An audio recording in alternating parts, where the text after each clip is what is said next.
আমাদের উপরে আচমকা আক্রমণ করে। এবার আমাদের ছেলেরা সব সাইসিড হয়ে যায়, আমার গাড়ির উপরে অ্যাটাক করে। উনি আরাবুল যে নোংরা খেলা আজকের ওখানে খেলতে চাইছে, এর পরিণামটা ভয়ঙ্কর হবে।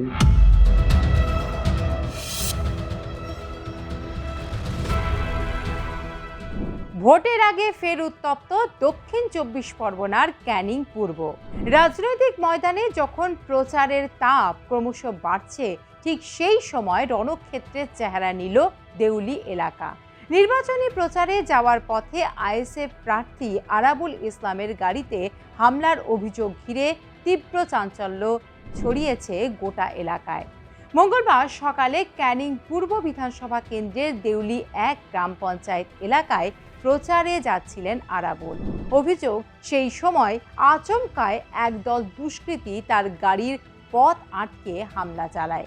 বাঁশ, লাঠি ও বিভিন্ন অস্ত্র নিয়ে গাড়ির উপর চড়াও হয় বলে অভিযোগ। মুহূর্তের মধ্যে গাড়ির সামনের ও পাশের কাঁচ ভেঙে চুরমার হয়ে যায়। হামলার সময় গাড়ির মধ্যেই ছিলেন আরাবুল ইসলাম। পরিস্থিতি উত্তপ্ত হয়ে উঠতেই তাকে নিরাপদ স্থানে সরিয়ে নিয়ে যান দলীয় কর্মীরা। এই ঘটনার ছবি ধরা পড়েছে ক্যামেরায়। সেখানে দেখা যায় একাধিক ব্যক্তি হাতে বাঁশ ও লাঠি নিয়ে গাড়িতে আঘাত করছে। হামলাকারীদের মধ্যে কয়েকজন মহিলা ছিলেন বলেও দাবি করা হয়েছে। গাড়ি ভাঙচুরের পাশাপাশি আইএসএফ কর্মী সমর্থকদেরও মারধর করা হয় বলে অভিযোগ। হঠাৎ এই হামলায় এলাকায় আতঙ্ক ছড়িয়ে পড়ে। প্রচারে আসা বহু কর্মী সমর্থক ছত্রভঙ্গ হয়ে যান। আহতদের মধ্যে কয়েকজনকে স্থানীয় স্বাস্থ্যকেন্দ্রে নিয়ে যাওয়া হয় বলে জানা গিয়েছে। ঘটনার পর ক্ষোভে ফেটে পড়েন আইএসএফ কর্মীরা। প্রতিবাদে বাসন্তী হাইওয়ে অবরোধ করে বিক্ষোভে সামিল হন তারা। রাস্তার উপর বসে স্লোগান দিতে থাকেন কর্মীরা। অবরোধের জেরে গুরুত্বপূর্ণ সড়কে যান চলাচল ব্যাহত হয় এবং সাধারণ মানুষও ভোগান্তির মুখে পড়েন। ঘটনাস্থলে উপস্থিত ছিলেন আরাবুল ইসলাম ও তার ছেলে হাকিমুল ইসলামও। বিক্ষোভকারীদের দাবি, অবিলম্বে হামলাকারীদের গ্রেফতার করতে হবে এবং বিরোধী প্রার্থীদের নিরাপত্তা নিশ্চিত করতে হবে। হামলার ঘটনায় তীব্র প্রতিক্রিয়া জানিয়েছেন আরাবুল ইসলাম। তার অভিযোগ, ক্যানিং পূর্বে বিরোধী প্রার্থীদের ভোট করতে দেওয়া হয় না। যারা প্রার্থী হন তাদের উপর ধারাবাহিকভাবে হামলা চালানো হয়। তিনি বলেন, এতদিন অন্যদের অভিযোগ শুনে বিশ্বাস করিনি, কিন্তু নিজের উপর হামলার পর সব কিছু পরিষ্কার হয়ে গেল। তার আরও দাবি, তাকে খুনের চেষ্টা করা হয়েছে এবং হামলাকারীদের হাতে আগ্নেয়াস্ত্র ও ধারালো অস্ত্র ছিল। সকালে মানে দেউলি 1 নম্বর অঞ্চল, আমরা সেখানে আমাদের দুটো ছেলে পোস্টার মারছিল, প্রচন্ডভাবে মেরেছে। তারা সেখানে পড়েই ছিল, এলাকার লোক তুলতে পারেনি। আমি ভাঙড়ে এসে খবর পাই তাদের আমরা সেখানে ছুটে যাই। যাওয়ার পরে দেউলি 1-এর প্রধান, তার নেতৃত্বে প্রায় শতকলি হারনাত, তাদের সবার হাতে লাঠি, মেশিন, তারপরে অনেক কিছু হাতে, সে এসে আমাদের উপরে আচমকা আক্রমণ করে। এবার আমাদের ছেলেরা সব সাইসিড হয়ে যায়, আমার গাড়ির উপরে অ্যাটাক করে। আমরা ইন দ্য মিন টাইমে জীবন বাঁচানোর জন্য আমরা ছুটে চলে আসি। আমার পরপর 7-8খানা বাইক ভাঙচুর হয়েছে, 7-8জন আহত হয়েছে। আমার সাথে একখানা বড় গাড়ি ছিল, সে গাড়িটা ভাঙচুর হয়েছে। এই অবস্থায় আমরা ওখান থেকে জীবন বাঁচানোর এতে আমরা ছুটে চলে আসি এদিকে। আমরা এসে গড়কপুরে এখন রাস্তা অবরোধ করেছি। আমরা চাইবো যে পুলিশ যদি 24 ঘন্টা নয়, সন্ধ্যের মধ্যে যদি এদের অ্যারেস্ট না করে, তাহলে বৃহত্তম ভাঙড় ক্যানিং সম্পূর্ণভাবে 2টো বিধানসভা অবরোধ থাকবে।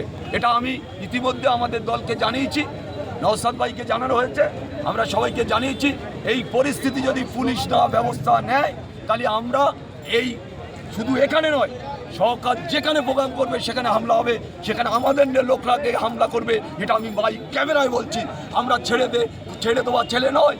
আজকের কয়েকটা ক্রিমিনাল হারমাত, যারা ওখানে ভেড়ি লুট করে, এটা লুট করে, সেটা লুট করে, সেই তাদের নেতৃত্বে মেশিন সহ পুলিশের সামনে ভাঙচুর হয়েছে।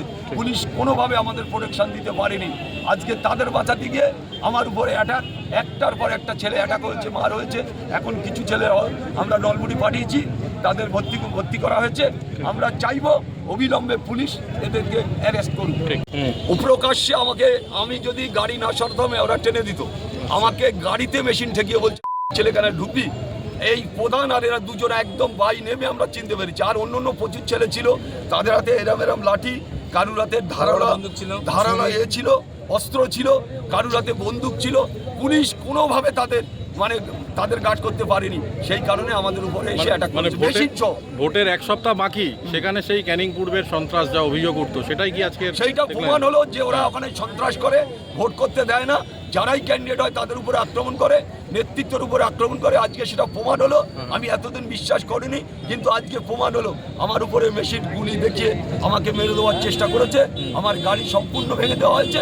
আর ওখানে এই যে দুজনের নাম বললাম, হাফিজুল আর শাহজাহান, এদের হাতে ধারালো অস্ত্র ছিল আর মেশিন ছিল, ওই মেশিন ছোট মেশিন, সবার হাতে মেশিন বড় ছিল, সেগুলো ওরা একদম এইরকম করে নিয়ে আসছে, এইরকম করে নিয়ে আসছে, এরা ছিল সব এরকম করে তরোয়ালগুলো নিয়ে আসছে। শুধু আমরা অল্পের জন্য বেঁচে গেছি।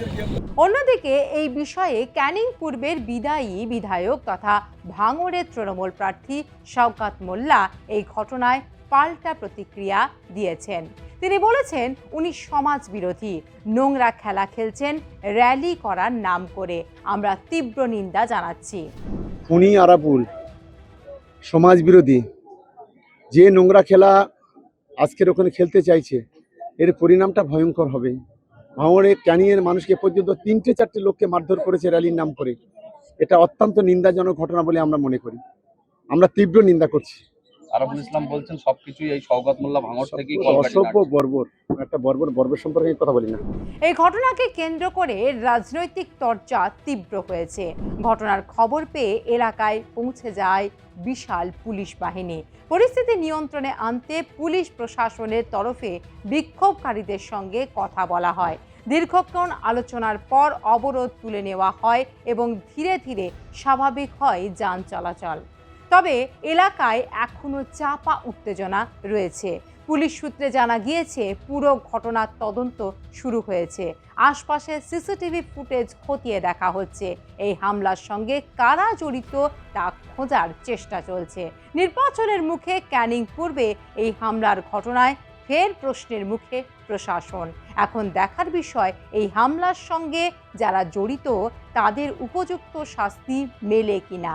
না হলে ভোটের আবহে এমন ঘটনা ঘটতে থাকবেই।